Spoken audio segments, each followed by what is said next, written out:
estudantes, tudo bem? Hoje nós vamos iniciar uma série de aulas sobre função quadrática. Então, como está escrito aqui, função quadrática é a chamada função do segundo grau. Quando nós falamos em função, nós estamos nos referindo a uma relação, e existe uma relação de dependência, ou seja, para eu obter alguma coisa, eu dependo de outra. E no caso das funções matemáticas do primeiro grau, do segundo grau e outras funções, nós temos um modelo que representa. A função do primeiro grau, ela pode ser representada no gráfico, e a função é sempre uma reta. Pode ser a reta crescente ou pode ser a reta na posição decrescente, tá? Então aqui, como já disse, o nosso assunto hoje vai ser a função quadrática.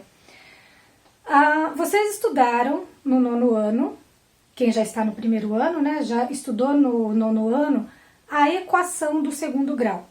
A equação do segundo grau, ela tem esse modelo que a gente chama o modelo normal. Lembra desse modelo? Ax² mais bx mais c, quando ela é completa. Pode ser que o b seja 0, o c seja 0, mas essa parte onde está o x², o a nunca poderá ser 0. Porque se for 0, o 0 multiplicado por qualquer valor aqui vai fazer anular essa parte. Se anular essa parte, olha, a gente fica como se fosse a do primeiro grau. Então, a equação do segundo grau, o a não pode valer 0. Pode valer qualquer outro valor, tá? Mas não 0. O b e o c pode ser qualquer valor, inclusive 0. Esse é o modelo da equação do segundo grau. Agora, nós vamos utilizar a palavra função do segundo grau. Então, observa que na equação nós temos uma condição. Nós queremos encontrar qual é o valor de x que zera esses cálculos. Então, nós pegamos a equação e igualamos a 0. A função, não, ela abrange outras situações, mas ela continua tendo esse modelo, o ax² mais bx mais c, aqui ele pode ter qualquer valor. Então, nós vamos chamar f de x, e não apenas 0. Também nós vamos ver nesse conteúdo da função quadrática o que significa em relação à função e o seu gráfico quando nós igualamos a expressão algébrica que representa a função a 0, tá? Aqui então, olha, nós podemos ter que esse valor do f de x pode ser 5, pode ser menos 10, pode ser menos 4,5, 8,3, valores exatos, valores não exatos. Então, essa é uma diferença que nós vamos observar. A equação nós igualamos a 0. A função, não, nós queremos saber qual é o valor dependendo do x que eu atribuí aqui. Se eu alterar o valor do x, eu altero o valor dessa função. Na equação, não. Eu quero saber qual é o x que faz zerar. Na função, eu quero saber qual vai ser o valor da função dependendo do x que eu colocar aqui. Ok? Aí, a forma normal que nós vamos observar a função é assim. Então, esse f de x aqui na frente, e daí nós temos esse modelo algébrico da função, certo? Então, a função vai ter sempre esse modelo algébrico. Esse modelo, ele é o completo, podendo, onde nós temos positivo aqui, ó, também pode ser negativo, tá? Aqui é apenas uma forma geral de representar. Nós podemos somar negativos, tá? Aqui, ela está completa. Ela pode ser incompleta também. Então, por exemplo, nós podemos ter o c valendo 0. Nós podemos ter, inclusive, o b e o c valendo 0, de maneira que ela fica só com essa parte onde tem a variável ao quadrado. Mas o A não pode, porque, como a gente viu, se o A zerar, elimina justamente o que caracteriza a função do segundo grau. Nós podemos também ter o B com valor zero, né? Aí nós vamos ter, então, ax ao quadrado mais c. Quando ela estiver nessa forma, ela está completa. E quando ela estiver nessa forma, né, em uma dessas formas, então ela é chamada de incompleta, porque alguns dos coeficientes vale zero, só o A que não pode valer zero. A função, ela tem um domínio e uma imagem, que seria o campo em que pode aparecer essas respostas ou serem atribuídas o valor do x e do y. O domínio, ele se refere aos valores de x, que no plano cartesiano é o eixo horizontal. A imagem, ela se refere ao y, ou seja, é a resposta que eu obtenho utilizando determinado valor para x. E é justamente esse y que nós chamamos de f de x, tá? Então, f de x é igual a y, tá? Então, em algumas situações vocês podem ver que aparece o f de x, em outras situações aparece o y, querendo dizer a mesma coisa, tá? Se referindo à mesma coisa. O domínio, que é o x, para vocês compreenderem e lembrarem esse conceito, vamos pensar nessa palavra domínio. O domínio, vamos pensar que é aquilo que está sob o nosso domínio. Eu posso determinar, eu posso atribuir. Por exemplo, no caso de uma conta de energia, o valor que eu vou pagar depende de quanto eu gastei. Então, quanto eu vou gastar de energia é o meu X, é o meu domínio. Porque se eu quiser gastar menos, eu posso ter ações que vai fazer com que eu economize. Tá? Então, isso, de uma certa forma, está sob o meu domínio. Então, é o nosso X. Se eu quiser ter muitos eletrodomésticos, não cuidar do tempo que fica ligado, então esse X vai aumentar. Porque isso estava também sob o meu domínio. Tá? Agora, o quanto eu vou pagar é uma imagem representada pela minha forma de consumo, pelo meu X. Então, a cada X eu terei uma imagem, que é a resposta que eu tenho a partir daquele X. Então, o X está sob o nosso domínio, nós podemos atribuir, tá? Mas o Y, ele é uma variável dependente, ele depende do X. Então, o x, ele é uma variável independente. O y, ou f de x, é uma variável dependente, porque para eu obter o valor da função, eu preciso aqui do meu domínio. E nesse caso, o domínio, ele vai pertencer ao conjunto dos números reais. Por quê? Eu posso utilizar qualquer valor. Qualquer número real, seja positivo, negativo, inteiro, não inteiro, tá?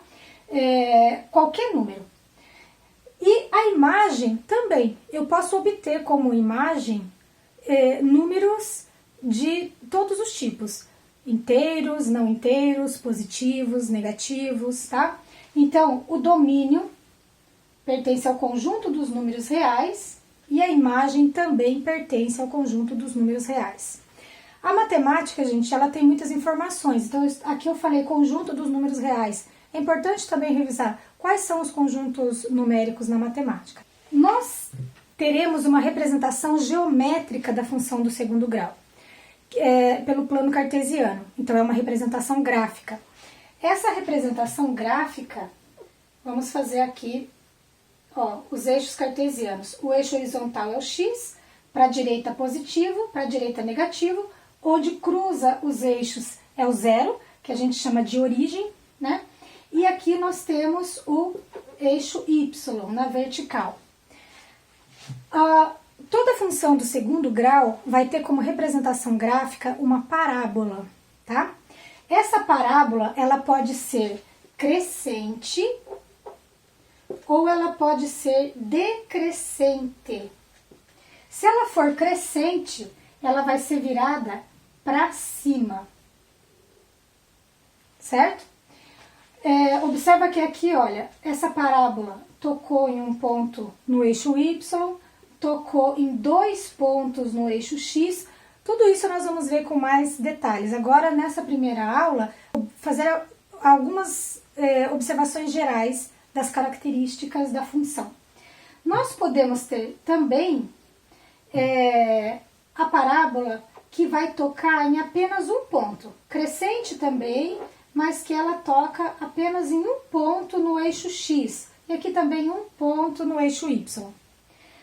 Podemos também ter uma parábola que ela não toca no eixo X.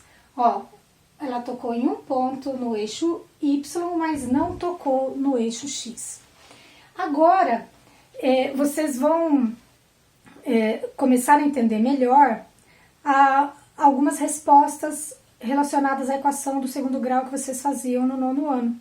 Então, lembram que às vezes vocês faziam e encontravam x1 e x2 valores diferentes, ou x1 e x2 davam exatamente iguais, e tinha situações em que não existia resposta para aquela função, para aquela equação do segundo grau. A parábola vai mostrar isso, tá? Então, a função tem a ver com isso, o gráfico mostra, certo? Sempre vai tocar o eixo Y num ponto. Agora, o eixo X ele pode tocar em 2 pontos, em um ponto ou em nenhum ponto, certo? Aqui, então, essas são crescente. Para a gente saber se ela vai ser crescente ou não, é muito simples. Antes de fazer o gráfico, só observando a função, nós podemos saber se ela vai ser crescente ou decrescente. Esse coeficiente A, se ele for um número positivo, vai ser crescente. Se esse A for um número negativo, vai ser decrescente. Então, para ser crescente, nós precisamos ter A maior que zero. Para ser decrescente, precisamos ter A menor que zero. Então, isso tudo nós vamos voltar falando com mais detalhes. Então, essa aula é uma visão panorâmica da situação, tá? A decrescente, nós podemos ter também esses 3 casos. Eu vou fazer aqui 3 representações do plano cartesiano. Nós podemos ter a parábola que vai tocar em 2 pontos. Podemos ter a parábola que vai tocar em um único ponto. E podemos ter a parábola que não toca em nenhum ponto no eixo X. Em 2 pontos no eixo X, em um único ponto e em nenhum ponto. Mas observa que no eixo Y, elas sempre vão tocar. E aqui já quero também antecipar uma informação a respeito de onde ela intercepta, onde ela cruza o eixo Y. Vai ser nesse valor do C, tá? Então, nós também vamos observar isso com mais calma, tá? Onde a parábola toca o eixo X, olha, por exemplo, aqui em 2 pontos, isso significa que se eu resolver uma equação do segundo grau relacionada a essa função, ou seja, se eu pego a lei de formação e igualo a zero, eu encontro as raízes da função. Então, onde toca o eixo X é chamado de raízes da função. Se der 2 valores diferentes, é porque eu vou, então, tocar em 2 resultados diferentes. Se eu resolver a equação do segundo grau, então eu pego a função igualo a zero e derem 2 respostas iguais, vai tocar em um único ponto. Se nós estivermos resolvendo e chegar lá dentro da raiz um número negativo, lembra que não tem raiz quadrada de número negativo, então isso significa que não vai ter raiz. E a hora que nós formos resolver também, muitos de vocês já aprenderam a equação de segundo grau fazendo o cálculo do delta. E isso é importante, porque quando a gente faz aquela parte do b ao quadrado menos 4ac, que vai dentro da raiz na fórmula de Bhaskara, se der delta maior que zero, vai acontecer essa situação de tocar em 2 pontos. delta igual a zero, vai acontecer essa situação de tocar em um único ponto. Delta menor que zero, vai acontecer essa situação de não tocar em nenhum ponto, certo? Então, nós temos muitas informações, tá? Por isso que nós teríamos uma sequência de aulas, porque não dá para abordar isso de uma vez só, né? É bastante longo. Então, nós vamos fazer hoje essa visão geral e depois nós vamos, então, partes por partes. A parábola, veja bem, se ela for crescente, isso aqui é infinito, tá, pessoal? Isso aqui é infinito, certo? Se ela for crescente, ela vai ter um ponto que ela vai mudar de direção. Ou seja, ela vem do infinito, ó, ela vem descendo, desce, até que ela vai chegar nesse ponto mais baixo e ela vai mudar de direção. Ao invés de estar descendo, ela vai começar a subir. Exatamente esse ponto que divide ali a parte em que ela desce com a parte que ela sobe, isso é o vértice, tá? Vértice da parábola, também chamado de ponto de mínimo, tá? É o ponto mais baixo. Agora, se essa parábola for decrescente, observa que ela também tem um ponto que ela muda de direção, que é continua sendo o vértice, né? Só que agora esse vértice é o ponto mais alto. Ela vai subindo, subindo, subindo, até que ela não consegue subir mais. Aí ela começa a descer. Então, esse é chamado ponto de máximo. Tudo isso, então, nós vamos estudar, tá? Agora, nós vamos observar algumas situações. Eu vou mostrar umas figuras para vocês, onde nós vamos analisar algumas situações em que nós podemos perceber parábola. Olha, eu coloquei duas imagens iguais aqui, porque nós vamos riscar, né, em cima dessa imagem, e para a gente observar uma situação. Veja bem, eu vou primeiro marcar com lápis, depois eu marco com uma caneta mais forte. Aqui nós temos um jogador de basquete. Então, ele arremessou a bola, ó, então ele fez o movimento de arremesso da bola, e ele quer que essa bola chegue aqui. A bola, ela vai subir e vir até, o objetivo dele é que caia dentro da cesta. Se nós imaginarmos que essa bola, como está aqui, já atingiu o ponto mais alto, ela tem tendência de não chegar nem perto da cesta. Veja bem, se sair daqui da mão dele, ó, e a gente imaginar que aqui já é o ponto mais alto, ó, ela vai voltar aqui assim, ó, ela vai cair, ó, então ficaria assim, ó, né, cairia bem longe da cesta. Mas observa o movimento da bola, tá? Então, aqui, se a gente considerar que a força que ele fez, o impulso que ele deu nesse arremesso, que nessa imagem já seja o ponto mais alto, então ele não vai acertar. Agora, vamos imaginar aqui que ele lançou a bola, mas esse desenho não mostra a bola atingindo o seu ponto mais alto e que ele vai acertar essa cesta. Então, se ele vai acertar, veja bem, ó, a bola vai ter que cair aqui. Então, ela vai ter que fazer esse movimento aqui, ó. Olha só, então a tendência é que o vértice dessa parábola esteja mais no alto aqui, ó. Até mais no alto ainda, para que quando ela comece a descer, olha, ela venha certinho dentro dessa cesta. Vamos reforçar aqui, ó. Certo? Então, veja bem, o que é importante a gente saber? A matemática, ela modela situações. Então, os atletas profissionais, eles estudam muito tempo, velocidade, força, né? Como fazer o movimento para que ele atinja aquele objetivo.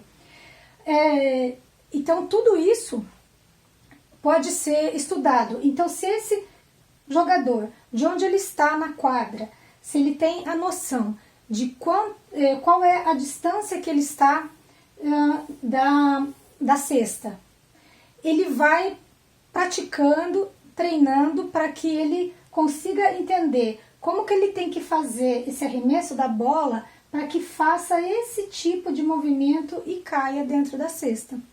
Então, quando a gente vê algum atleta de alta performance, não é só porque ele é bom naquilo, porque faz também alguns estudos que vai ajudar a entender a como atingir essa quase perfeição, né, desses atletas profissionais, né? Então, não é simplesmente um treino físico, então precisa também analisar muitas situações. E a matemática, ela ajuda muito nessa modelação, tá? Então, veja bem, aqui foi uma situação em que nós vimos um movimento em parábola decrescente, tá? Porque a bola começa subindo, quando ela atinge o ponto mais alto, ela vai começar a descer, tá? Outra coisa que é importante, nós vamos analisar isso em relação aos eixos X e Y. Vamos imaginar que aqui, olha, na altura da mão desse jogador, tenha o eixo X, tá? Aqui nós podemos ter o início, 0, quando ele começou a arremessar, tá? Então aqui nós temos o eixo Y, vamos fazer aqui. Esse local da cesta, ele também tem um ponto que coincide com aquele ponto da altura da mão. Claro que aqui eu estou fazendo uma situação específica, né? Vamos imaginar que ele conseguiu pular, que de uma certa maneira ele tenha conseguido atingir com a mão essa altura que é assim. Então aqui existe medidas, né? Que é essa distância, tá? E esse ponto aqui, onde está a bola, ele representa um par, que a gente chama de par ordenado. Ele vai ter um valor correspondente em X, que é o domínio, e vai ter um valor correspondente em Y, que é a sua imagem, tá? O vértice, ele vai ter, é um par ordenado também XY, então ele vai ter um valor de X e ele vai ter o valor de Y. Nessa situação aqui, olha, quando a gente tem certeza que vai cair dentro da cesta, porque já está bem direcionado ali nesse caso, seria um dos valores que representa os zeros da função, que nós vamos falar depois, tá? Isso, é claro, eu estou dando um exemplo aqui, né, fazendo esse eixo nessa direção aqui, o eixo X, tá? Mas então isso é para mostrar que as situações podem ser modeladas matematicamente, tá bom? Agora eu vou mostrar outras imagens aqui para a gente analisar também. Eu coloquei aqui no quadro várias situações, espero que dê para vocês enxergarem bem ali, né? Eu não consegui fazer uma impressão melhor e maior, mas vamos analisar. Nós estávamos falando da outra figura ali do basquete. Então vamos continuar olhando aqui, ó. Aqui está mostrando um jogador, olha, dando impulso para ele arremessar a bola. Então veja bem, ele deu impulso. Com esse impulso ele subiu um pouco, ó, a bola subiu junto com ele, subiu mais um pouco, aí ele soltou a bola já está descendo em direção à cesta. Então se nós observarmos aqui também, ó, aqui nós temos uma parábola, certo? Aqui o vértice da parábola é uma parábola decrescente, tá? Aqui uma outra situação que mostra uma parábola. Tá meio escuro aqui essa figura, mas aqui nós temos um menino chutando a bola. Ele chutou a bola para o alto, então a bola subiu com a força do chute, ela chegou até um ponto mais alto, que é, nesse caso aqui o ponto de máximo, né, o vértice. Quando ela atinge esse ponto mais alto, ela muda de direção, porque daí ela começa a descer, certo? Até que ela volta ao chão novamente. Então aqui, olha, vou colorir aqui, olha, a parábola, tá? Aqui nós temos um jogador de golfe. A bola está aqui no chão, nesse caso já está até representado aqui, ó, o eixo X, o eixo Y, aqui está escrito trajetória do corpo, aqui tem indicando direção, força, né, velocidade. Aqui está mostrando a relação com a disciplina de física. Então, a pessoa arremessou, a bola faz esse mesmo movimento. Ela vai, com a força que ela teve, ela vai atingir um ponto mais alto, depois ela começa a cair. Vamos supor que ela caiu exatamente dentro do buraquinho aqui que o jogador queria. Observa que isso, o esportista, ele pode praticar, ele pode, assim, analisar a distância que ele está em relação ao ponto que está a bolinha, até onde a bolinha tem que chegar, né? E ele começa compreendendo isso, ele vai estudando a relação com o arremesso que ele tem que fazer, né? E praticando isso até que ele consiga, então, acertar em muitas vezes, tá? Continuando aqui com a situação do esporte, aqui tem o ping-pong. Essa impressão não ficou boa, mas ela é assim, olha. Então, bateu na bolinha com a raquete, ó, ela veio, aqui mostra a bolinha, aqui também, então ela veio e tocou na mesa de novo. E a bola de ping-pong, ela quica na mesa e dá mais um salto. Então aqui mostra, que não apareceu, mas aqui mostra que ela bateu na mesa e começou de novo. Bateu na mesa aqui e começou de novo. Então observa aqui, ó, é um movimento em parabólica, tá vendo? Ó, bateu, aí ela subiu de novo, aí, então a cada vez que ela bate, ela perde um pouco da força, fica um pouquinho mais baixa. Mas olha, é movimento em forma de parábola, tá? Depois aqui, continuando com o esporte, né? E até aqui nós estávamos mostrando funções decrescentes, ó, tá? Aqui tem uma pista de skate. Observa, o skatista está aqui. A rampa, a pista de skate, ó, ela tem esse formato aqui, ó. Isso aqui é uma parábola, tá? Que é uma parábola. E nesse caso, crescente. Por quê? Ele começa aqui no alto, descendo, descendo, descendo, até que ele atinge aqui, ó, o ponto mais baixo dessa rampa, em que ele começa a subir novamente. Então essa, ela é crescente, tá? Aqui também, uma rampa de skate, mas aqui tem um skatezinho aqui em cima, mas ela tá bem apertada aqui assim, né? É mais comum que seja mais aberta assim, dessa maneira. Mas aqui mostra outros elementos, ó. Aqui mostra a medida aqui dessa parede, a altura. Por aqui nós podemos também analisar, pensar no engenheiro projetando essa pista de skate. Ele tem que calcular tudo, a altura, a quantidade de material para suportar tudo isso, essa distância para que permita tais manobras. Então é um trabalho de cálculo bastante grande, tá? Agora, saindo um pouco aqui do campo do esporte, aqui tem uma pessoa, tá?